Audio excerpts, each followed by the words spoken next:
Good morning.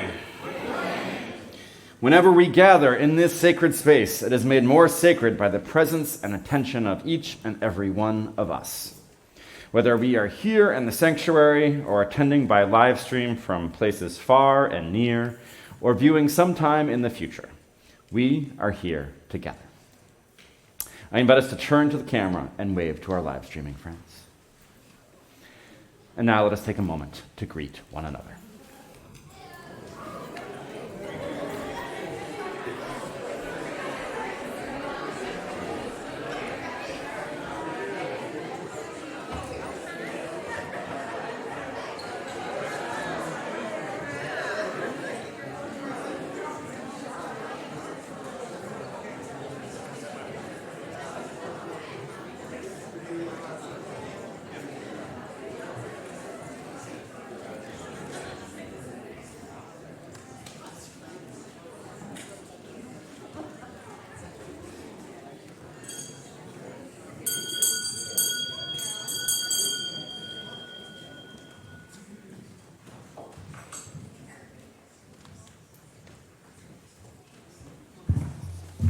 Good morning, and welcome to Winchester Unitarian Society, a wellspring of progressive religion in the Mystic River Valley.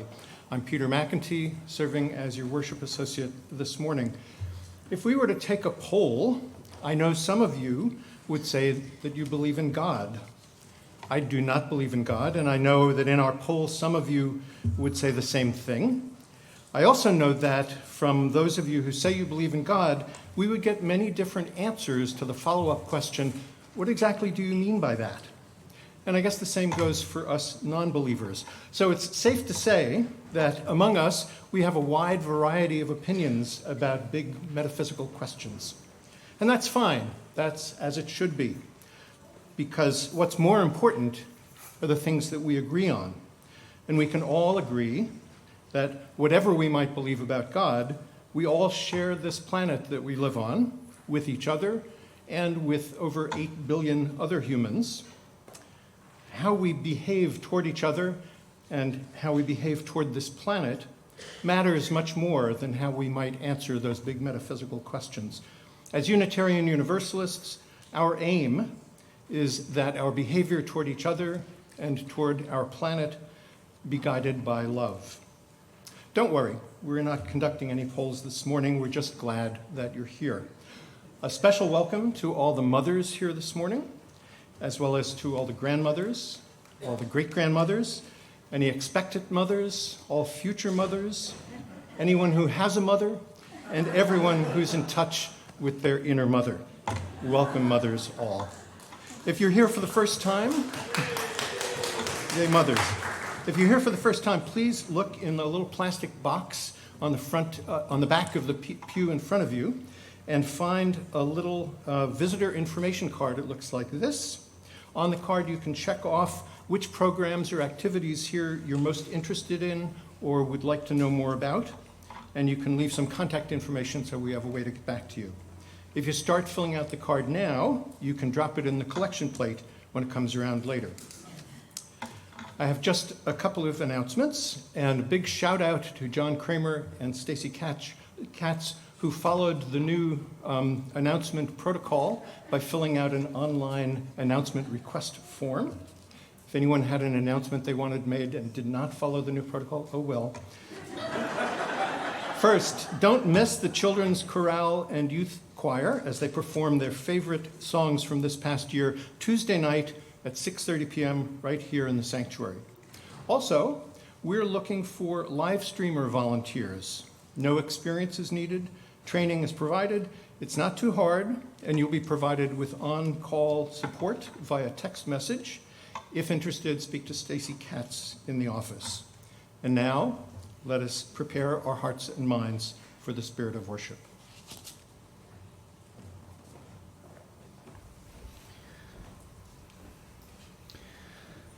Let us enter this sacred sanctuary the way a soft infant enters the bright world, squinting in wonder, holding to another, taking it all in. Let us open all our senses and let our synapses spark one connection after another, as we make sense of the world and find joy with each other and follow the instinct to play. May these words by Sherry Woodbury lead us now into this sacred time and space. Come, let us worship together.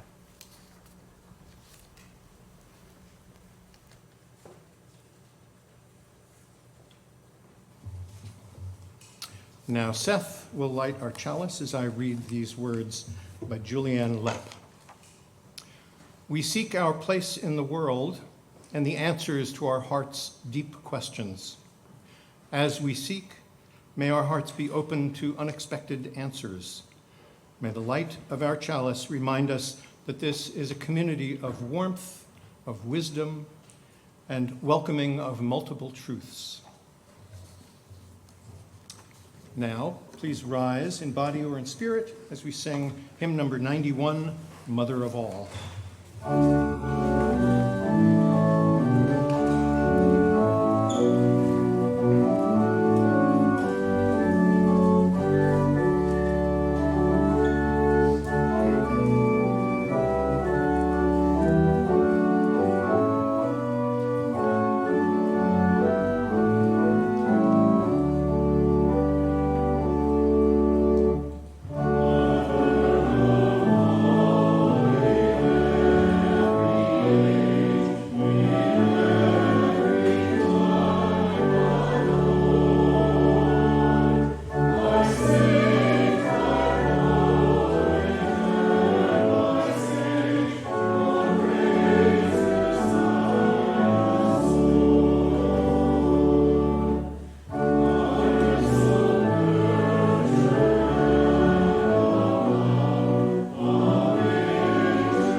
I would like to invite those who are young and young at heart to come forward for a story.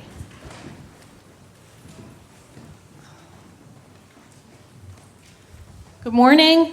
Welcome. How's everyone this morning? Oh, sleepy, I think. What do you think, Reverend Seth? They sound pretty sleepy to me, a little bit. Did anyone do something special this morning for a special grown-up in their life? Yes? Anyone celebrating Mother's Day today for special mothers or mother figures whom they love and treasure? I see hands here. Did anyone out there do something special? Yeah? Wonderful. So it's a special day for everyone who mothers.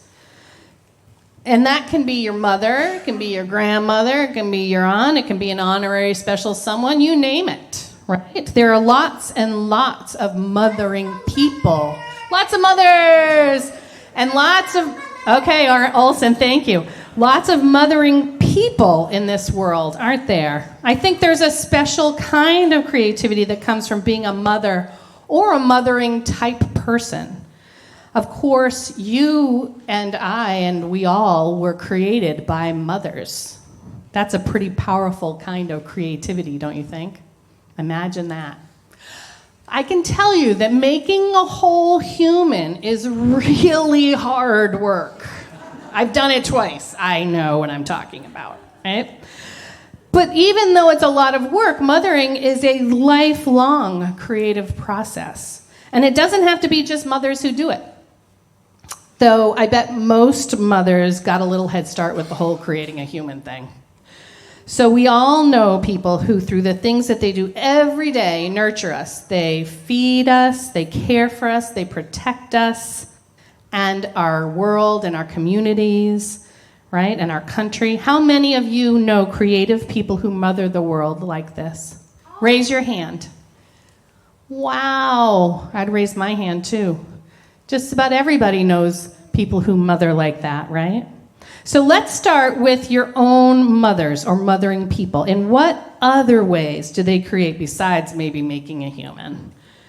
For example, in her life, my mother always made unbelievably beautiful cakes and wedding gowns. And my older sister, she didn't have any children, but she rescues dogs and she gives them a loving home. So how about your mothering people? What else do they create, Alice? My mom is a substitute nurse. A nurse, what was the last? Nurse for schools. Wow, that's really mothering, taking care of a lot of people, right? Yes, Jeremiah. My mom does a lot of stuff at our school and here. Your mom does a lot of stuff at school and here. She's a big volunteer. She takes care of lots and lots of people, right? Yeah. Anybody else? Does your mom do creative things besides be your mom or be a mothering person to you? Yes, Cora. Teacher at a deaf school. That takes a lot of work and dedication, doesn't it? Yeah. Anybody else? Anyone out there want to talk about their creative mothering people? Yes, Donna. My mother was very crafty, and she knitted, and she did needlepoint and all kinds of. Wow, crafty needlepoint and knitting and all kinds of things. That's wonderful. Anyone else? Olson. My mom is really good at baking and they're both social workers. They're both social workers, and which one is good at baking? My mom. Your mom is good at baking. Not the other mom, just your, okay, got it. Two moms rock, woo! Sheila, did you have your hand up? My mom was a great joke teller. A great joke teller, wonderful. We need those moms. Yes, Margot. My mom led the Girl Scout troop she worked with Girl Scouts for 21 years. Wow, Girl Scouts for 21 years. Go Scouts! Who else here is a Scout? Woohoo! May. What's that? A social worker and another Girl Scout for May's mom. Yay, Scouts. Yay, social workers. We need them all. Okay, I'm sure that we could go on like this all day long. So there are lots of ways we can see already how mothers create, right? So let's give a big round of applause for all the mothers and mothering people in the world.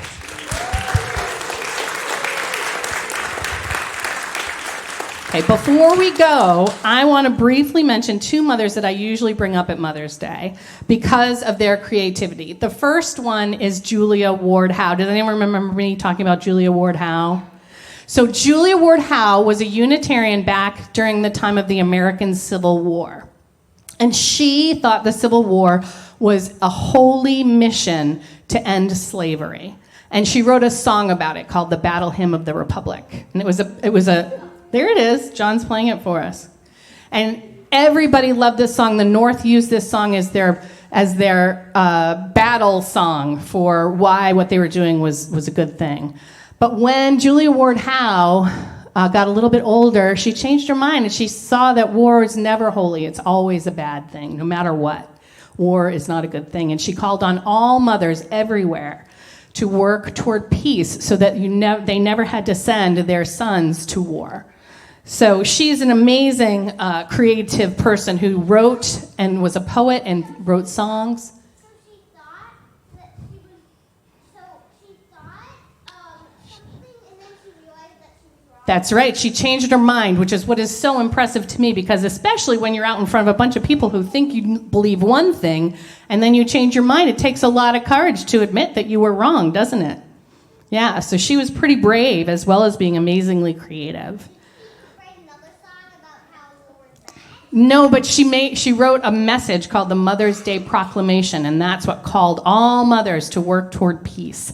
And another mother that I really admire is Clementina Sherry. She is the mother. She had a son called Louis, who grew up in Boston, and he died in 1993 when he was just 15 years old because of violence that happened all the time in his neighborhood. He was actually going to a meeting to try to end that violence when he died. So his mother, in his honor, set up the Louis D. Brown Peace Institute.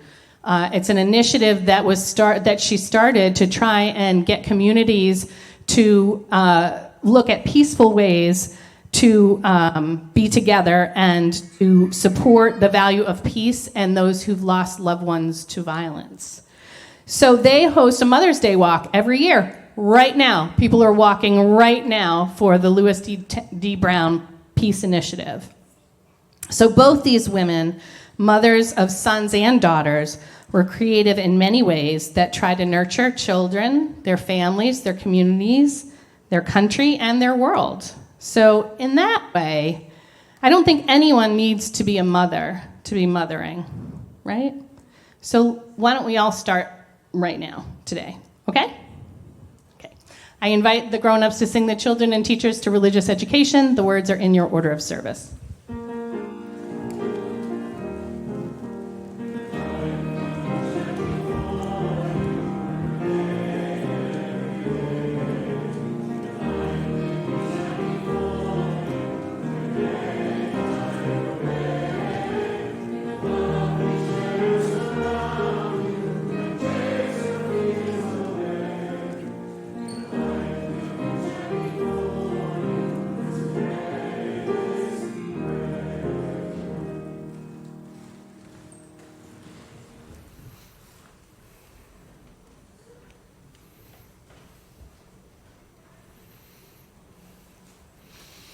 I invite you now to get settled into your space. Maybe you close your eyes. Maybe you ground yourself by placing both feet on the floor. Maybe you take a deep breath in and out. Let us reflect first on this brief meditation from Helen Rivers titled Blanket Fort Prayer. She wrote, "Meet me at the altar of banned books, blanket fort sanctuary. We will dance to a chorus of children's laughter. Meet me in the joy, the sorrow, beneath the rainbow banner. Bring your questions, cares, concerns. Bring the glitter in your pocket and the sparkle in your smile. Bring your heavy heart, your favorite mug, your very best swear words. Set down your very bravest face. Meet me in the heartbeat between what has been and what will be. Meet me in the flicker of our eternal flame. We need not face this moment alone." And second, because of course it is Mother's Day, let us also reflect on these words from Reverend Kathleen Rolentz. She wrote, "Spirit of life, we enter into this time of reflection with mixed emotions. This is Mother's Day, a day set aside to honor, celebrate, and in some cases simply to reflect on those women who gave us birth. Some of us come to this day with joy, with strong and tender feelings for the women who have earned the right to be called mother. They not only gave us our lives, they are responsible for shaping our spirit. They have fed us, played with us, nurtured us, listened to us. They have given unselfishly for us. They have loved us unconditionally. If our mothers are still living, we may make the extra effort to stay in touch and find ways to give back a portion of the love which we have so abundantly received. If our mothers have died, we take time to cherish our memories of them, memories which may flood our eyes with bittersweet tears of longing. We miss her, and we feel that loss even more acutely on this day, while also being grateful for her strength, her wisdom, and her beauty, and the gifts of life which she has passed on to us. For others, this day is not a time for celebration, but rather a time for reflection. Perhaps we cannot bring ourselves to buy that Hallmark card, the one that waxes poetically about a mother's love or her presence in our lives. Rather, we may feel her absence through death or indifference. We may also have complicated, difficult, unhappy associations with mother. Instead, may we use this time to reflect on those who have mothered us, the women in our lives who have been shown their love for us, whether through motherhood or mentoring, those tough, gentle, truth-telling, loving, wise, whimsical women who have served as our teachers, our mentors, our guides, our friends. And on this Mothering Day, may we also remember the great Mother Earth that sustains us, whose body is the very substance of our existence, the very ground we walk upon, the very source of our being.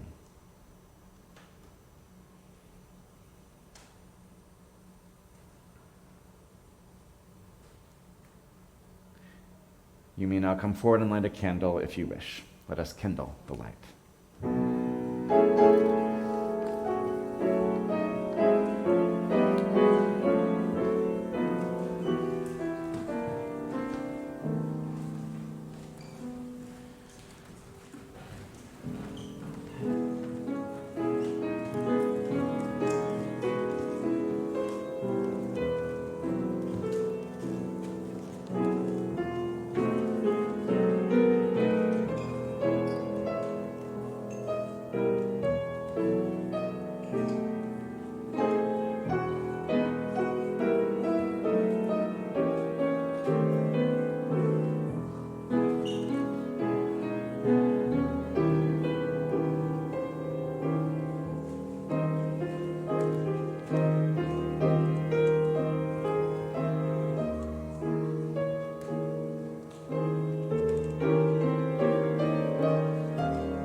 reading this morning is an excerpt from Bossy Pants by Tina Fey. She writes, "The first rule of improvisation is agree. Always agree and say yes. When you're improvising, this means you're required to agree with whatever your partner has created. So if we're improvising and I say, 'Freeze, I have a gun,' and you say, 'That's not a gun, that's a finger, you're pointing a finger at me,' our improvised scene has ground to a halt. But if I say, 'Freeze, I have a gun,' and you say, 'The gun I gave you for Christmas, you bastard,' then we've started a scene because we have agreed that my finger is in fact a Christmas gun. Now, obviously, in real life, you're not always going to agree with everything everyone says, but the rule of agreement reminds you to respect what your partner has created and to at least start from an open-minded place. Start with yes and see where that takes you. As an improviser, I always find it jarring when I meet someone in real life whose first answer is no. No, we can't do that. No, that's not in the budget. No, I will not hold your hand for $1. What kind of way is that to live? The second rule of improvisation is not only to say yes, but yes and. You're supposed to agree and then add something of your own. If I start a scene with, 'I can't believe it's so hot in here,' and you just say, 'Yeah,' we're kind of at a standstill. But if I say, 'I can't believe it's so hot in here,' and you say, 'What did you expect? We're in hell.' Or if I say, 'I can't believe it's so hot in here,' and you say, 'Yeah, this can't be good for the wax figures.' Or if I say, 'I can't believe it's so hot in here,' and you say, 'I told you we shouldn't have crawled into this dog's mouth.' Now we're getting somewhere. To me, yes and means don't be afraid to contribute. It's your responsibility to contribute. Always make sure you're adding something to the discussion. Your initiations are worthwhile.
There are so many ways to play in the world.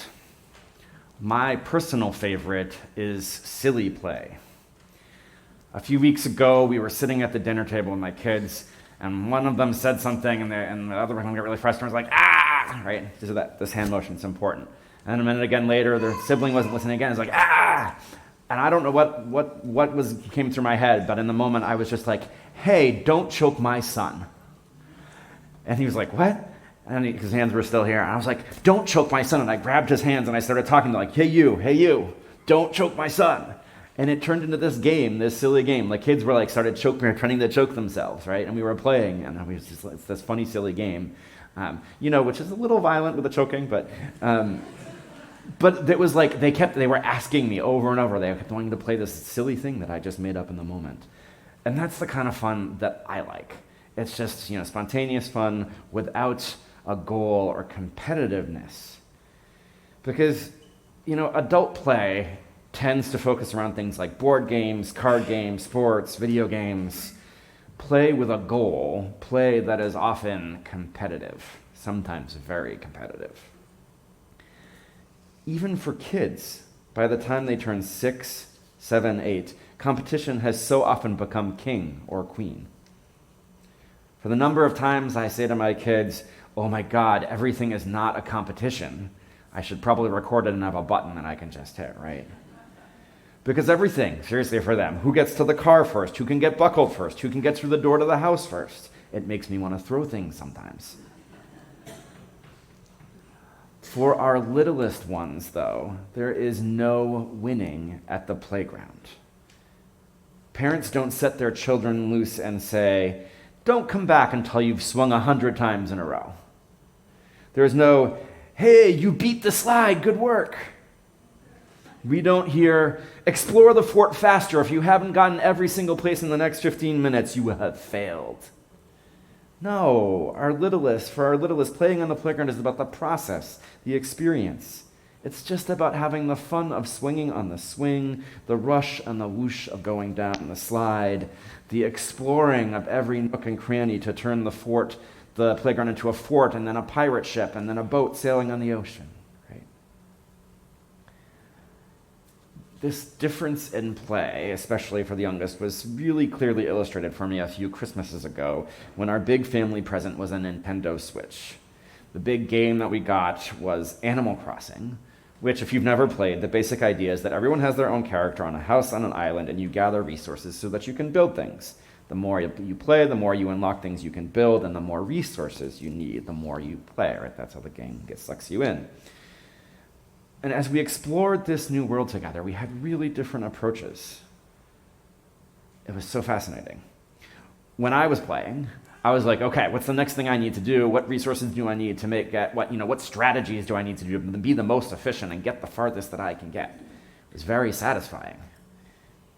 My kids, though, they could not have cared less about unlocking the next thing. My boys had no interest in building anything. Immediately when they started playing, they opened the designer function in the game and started drawing pictures to put on flags and t-shirts and accessories. I don't think we could have engaged more differently with the game if we had tried. I was trying to accomplish tasks and goals.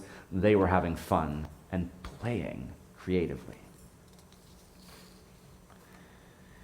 Now, I know there are adult games that are community goal-oriented and other games that embrace creativity, and certainly there are video games that do the same. What I want to lift up, though, is this thing we adults tend to do where we focus on the goal or on winning or the strategy.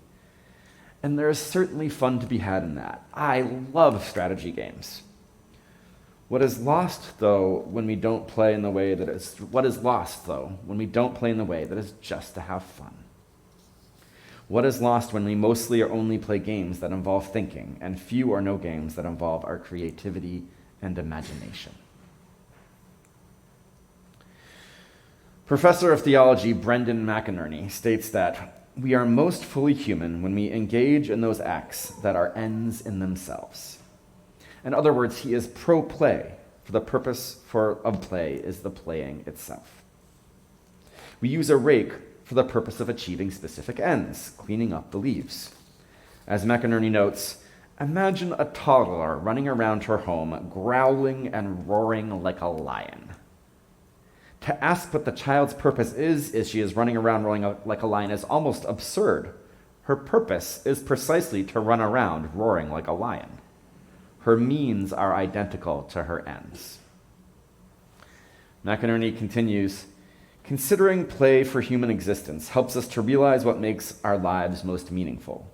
The temptation exists to reduce ourselves and the world to instruments, tools to fulfill some task. But of course, we hope we retain the knowledge that what matters most in our lives does not fit this at all.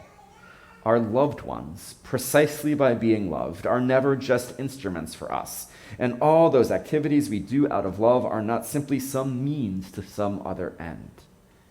They carry a weight purpose doesn't measure. McInerney goes on to suggest that much of what we do in religious community mirrors play in this way.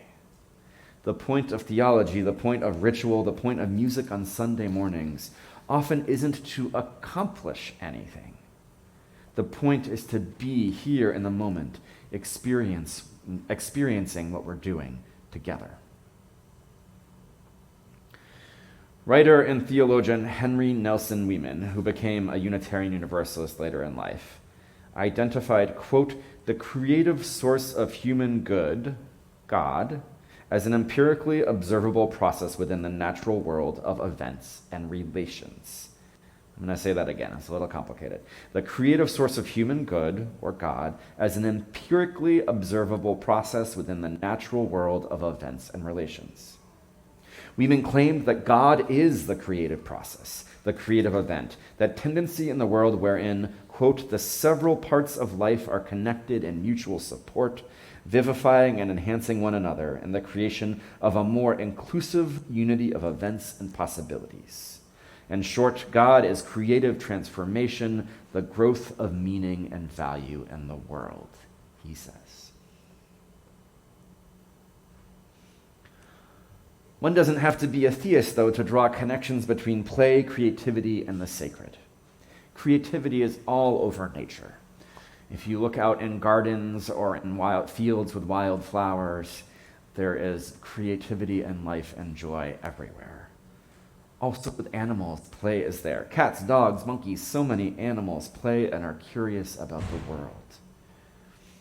Just as play, creativity, and imagination are part of the natural world, they are also part of us. We need them. We need joy.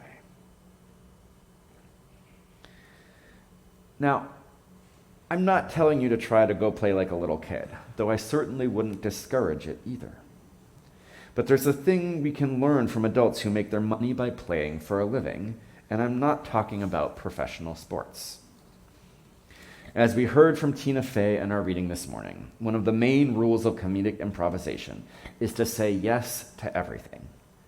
As Fey outlined for us, right, when you say no in improv, you take all the air and energy out of a scene. My finger's a gun. No, it's not. Takes all the air out of the scene, whereas it's the gun I gave you for Christmas, give the scene's direction and energy. There's an attitude of openness and curiosity underlying improvisation that many of us would do well to bring to our lives. How often do you say no to what's happening when you could say yes? For example, what is your response to a rainstorm? When it rains, are your choices limited to choosing among grabbing an umbrella, staying indoors, waiting it out in your car, or complaining about how wet everything got if you were caught without an umbrella? I kind of fall within that range. But then I remember the time I was in Philadelphia, coming back from dinner with a friend in a torrential downpour, like utterly, like we had umbrellas and it didn't matter. We were getting soaked just walking from the restaurant to the car, right? And I turned as I was doing this, and I saw that there was these younger folks, maybe in their 20s, who had just stripped down to the bare essentials of clothing and were playing in the fountain in the park. Like they were just out there playing in this torrential downpour. And I was like, oh, I kind of wish I was doing that. Right? They made a different choice. Here's another example. Most of us have been to the beach at some point in our lives and know the vibe of those trips, right? Some of us like to sit and read a book. Some of us like to sunbathe or take a nap. Maybe we swim. Maybe we take a walk and collect shells. Maybe we play games. It's all about chilling and relaxing. And so it was, as I was sitting in my beach chair a few years ago, that I saw a couple of men walking by our family in one direction down the beach. They were taking a walk. And about 20 minutes later, they were headed back in the other direction, and one of them was rolling a tire. And it really just jumped out at me because I know what my reaction almost certainly would have been if I had found a tire on the beach. First, I would have groaned internally, saying something to myself or maybe out loud about, ugh, it's so awful what we do to the environment. Why would someone leave this behind? Why don't people seem to care anymore? But that would have probably been it. When I think about sharing the story, I'd like to think I'd maybe do something about it, but I'm pretty sure it wouldn't actually occur to me to take the tire away. That would be too much effort.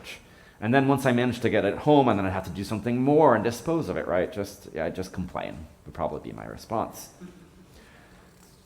So it brought a huge smile to my face to see this guy, because he hadn't just grabbed the tire, he was playing. He was rolling the tire, running with it to see how far he could get it to go before it fell over. Then he was rolling it in circles at points, looking at the patterns he would make in the sand. He would jump over it and then jump back, and he was laughing and smiling and having a good time. He was taking the tire off the beach, but he was also playing the entire time he was doing it. He was full of joy, and his joy was inspiring. Never mind the good deed he was doing. He was having fun, pure and simple. So that's my invitation to each and every one of us, to bring in, to choose more playfulness in our lives, to find opportunities to play for the sake of playing. Not everything can be made into a game, of course, but if you pay attention to our toys and little ones, you'll notice how much can be. That tire-rolling man on the beach could have decided it was too much work to do something to better the environment. He could have chosen to take the tire and complained about it the whole time. But he didn't. He chose to make a game out of it. He chose to take what some might view as a chore or an annoying task, and he made it fun. So before we get to this, I want to ask you to think for a second. What is something you could do today or tomorrow, just for the sake of doing it, and not to accomplish a goal? What is something you could do to be silly or goofy or laugh, or just have fun?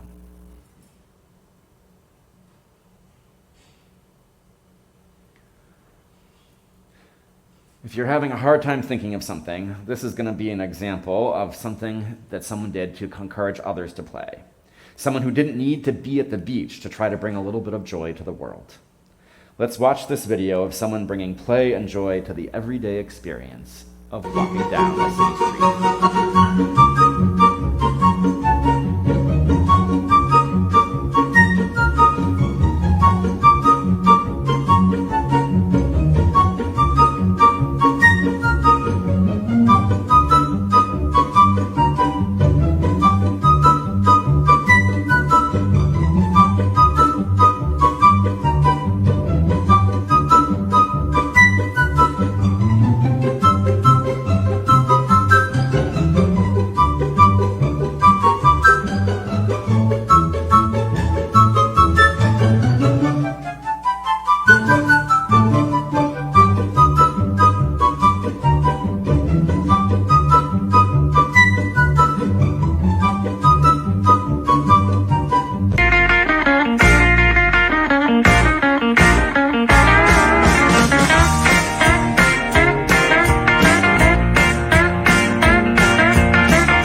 There is so much to love for me in that video, right? What a simple thing, this invitation from this woman to her neighbors, to the world, to however happen to walk by.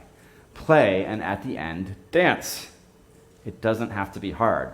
And like so many people, right? Like there was people in dress clothes, there was kids, there was like people who like clearly came and then came in to do it just and then went back because they were going the other direction. It was like just engaged people in play, in the everyday. And friends, we need this. We need this sense of play and joy and fun. Because, man, have we been through a rough period in the past 10 years. Trump version 1.0, the pandemic, now Trump version 2.0. This is the last important thing about play I want to share this morning. We need play and fun and joy to help us weather these kinds of storms. Our bodies, our emotional systems, they need a break. We are not designed to stay in a constant state of stress for days, months, and years on end. Our bodies, our spirits, they need to know that sometimes, even in the midst of immense difficulty, that it's okay just to play and be silly and curious and have fun. So, after this morning, maybe you set aside some time in your schedule for playing for the sake of playing, which would be great. But you truly don't even need to go that far. You can also, like our tire rolling or hopscotch drawing friends, choose to play in the moment with whatever is at hand. More deeply, whether you choose to actively play or not, I invite you also to consider the yes and approach to life. What can you joyfully say yes to, inviting that sense of openness, wonder, and curiosity? What can you add to the goodness that is already on hand? However it looks to you, I invite you to find some place in the next week to bring an extra serving of playfulness, curiosity, and imagination to your life. Have fun.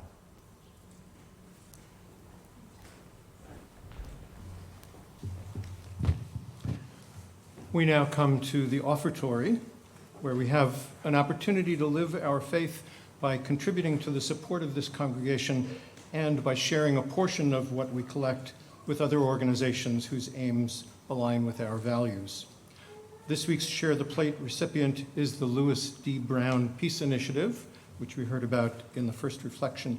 You can read about the origin of the Louis D. Brown Peace Initiative and the important work that it does in your order of service. Your generously given offering will now be gratefully received.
Those who wish to do so are invited to join in the unison affirmation.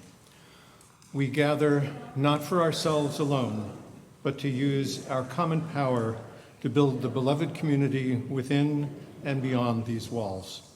We create and reaffirm this covenant this day, to practice compassion amidst difference, to make justice flourish, practice compassion amidst difference, and to embody transformative love. Now, please rise in body or in spirit and sing our hymn number 301 in the gray hymnal, Touch the Earth, Reach the Sky.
Friends, the invitation this morning is simple and straightforward. It is to have fun, to play. There is never a bad time for a dance party.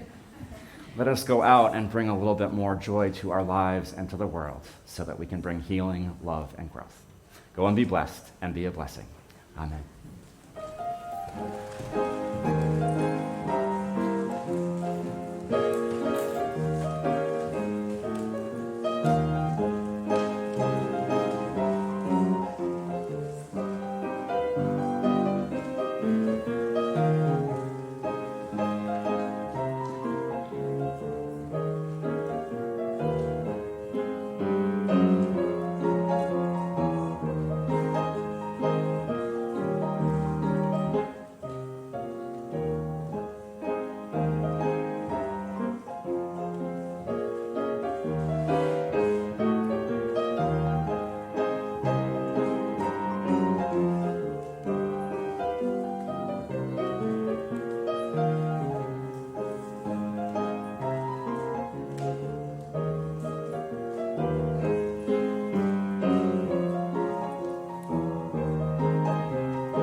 Please read with me the words for extinguishing the chalice printed in your order of service. We extinguish this flame, but not the light of truth, the warmth of community, or the fire of commitment. These we carry in our hearts until we are together again. Today's service is ended, but our life of service continues. Let's continue the conversation in the Sims room, and everyone have a happy Mother's Day.